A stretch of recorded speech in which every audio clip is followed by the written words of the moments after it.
Good evening, folks. Deb Della Piana. This is your short take. So tonight we're going to talk about voting.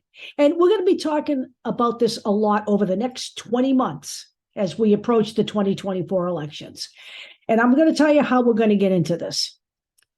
Today, someone posted on a post that I made on Facebook that voting isn't the only way to defeat fascism. There's this thing called music. Oh, great. Okay, I understand that.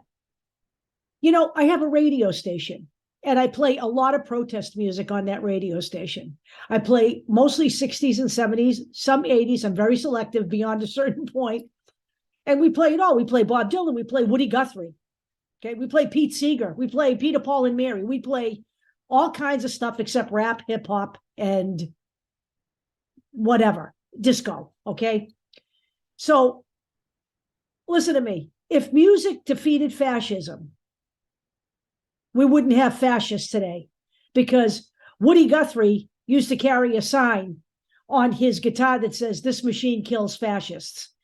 So yes, music is an important role, plays an important role. But the only way we're going to defeat fascism in the United States right here and right now today is by voting in 2024. We are on the precipice, folks. I have got to tell you, yes, we did beat back the red wave at the midterms, but 52% of registered Democrats voting is highly unacceptable, given the fact that the party that we were voting against suborned all of the activities that went on January 6, 2021, which is an attempted overthrow of a legitimate election.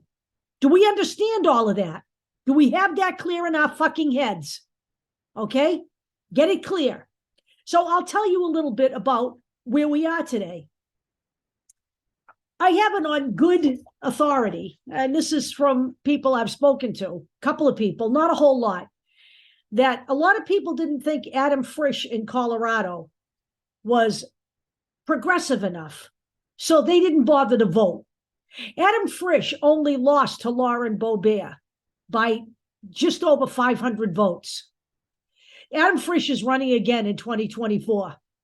That cannot happen again, because I'm going to tell you about what you have chosen over Adam Frisch. These are the latest things from Lauren Boebert, aside from the fact that she's proud of the fact that her 17-year-old son impregnated a 15-year-old girl, because she gets to be a grandmommy at 36 years old. Because that is what that is what the Republicans want for young women. Don't want them in the workforce. They want them pregnant and stupid and homebodies. There are women out there who really believe that is their role. And some of them are in our government. Lauren Boebert is the woman who said that women are the lesser vessel and they need a man to give them strength. Okay? That is a fact. So Lauren Boebert now is making statements that this is her latest quote. This is what you voted for. This is what you didn't vote that we ended up with. And this affects everybody in the nation, not just Colorado. The church is supposed to direct the government. The government is not supposed to direct the church. That is not how our founding fathers intended it. I'm tired of the separation of church and state junk. That's not in the Constitution. It was in a stinking letter, and it means nothing like what they say it does. It actually does. The founding fathers believed in a separation between church and state very strongly. She has got it all wrong. When you take an oath, you put your hand on the Bible and you pledge an oath to uphold and defend the U.S. Constitution. You do not put your hand on the Constitution and swear a pledge to uphold the Bible. That is not the way it works here in America, Lauren.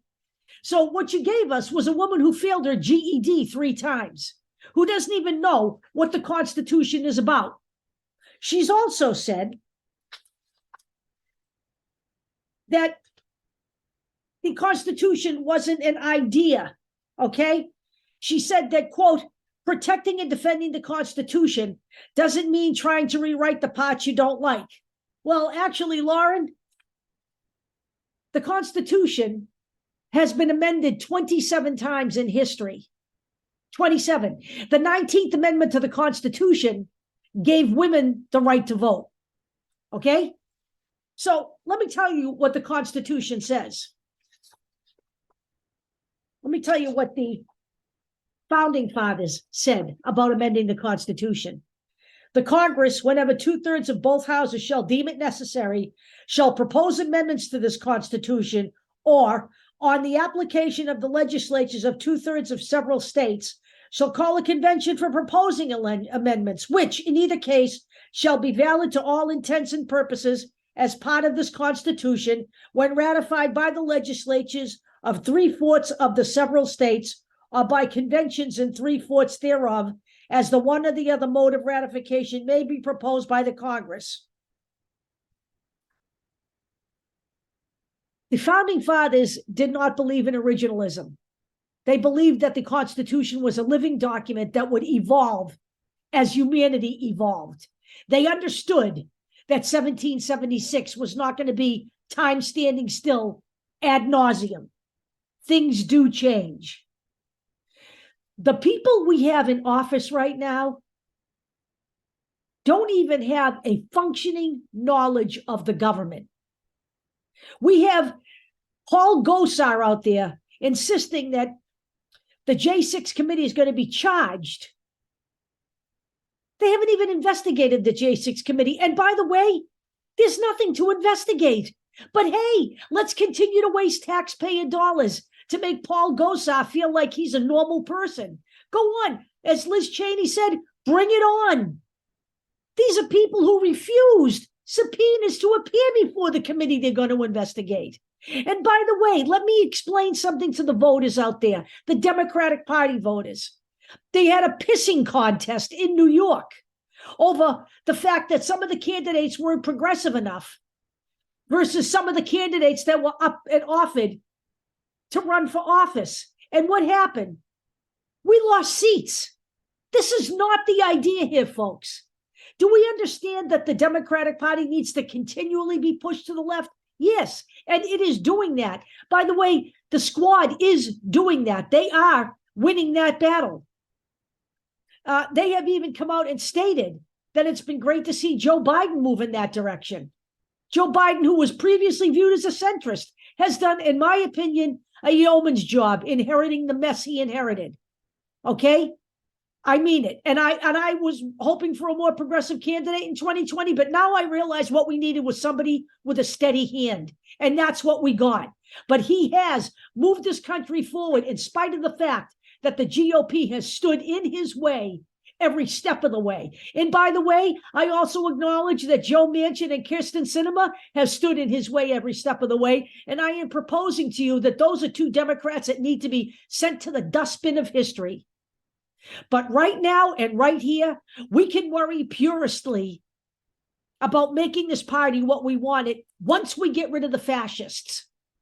Because I will tell you this, to have this battle in the middle of this country, standing on the edge of authoritarian rule, and look around, folks, it's happening every day. If you're not readers, I suggest you become readers, okay? And do it quick. Because it is all out there in front of you in plain goddamn English. We are in a heap of trouble. And you people better get your voting boots on and get out there and bring your friends with you.